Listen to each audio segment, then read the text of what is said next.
ఓం శ్రీ మహాలక్ష్మీదేవ్యై నమ.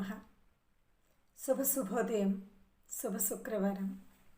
ఓం పద్మనాభ ప్రియాయ దేవి పద్మాక్షి పద్మ సంస్థితే పద్మపాణియే పద్మాక్షి ప్రియాం దేవి నమోస్తుతే. అంటే పద్మం అంటే తామర, అంటే పవిత్రతకి చిహ్నం అన్నమాట. అలాగే శోభ, సంపద ఆ దేవి వల్ల మనకి కలుగుతాయి. అలాగే దేవి తామర పువ్వులో నివసించే తామరల పవిత్రమైన మనసు కలిగిన వారిని ఆశీర్వదించే తల్లి అన్నమాట.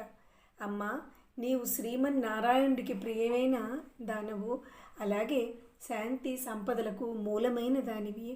నిన్ను శరణ కోరిన వారికి ఇంటిల్లు శోభపడుతుంది. అలాగే పద్మనాభ ప్రియే దేవి అంటే శ్రీమన్నారాయణ హృదయానికి అతి ప్రియమైన తల్లి.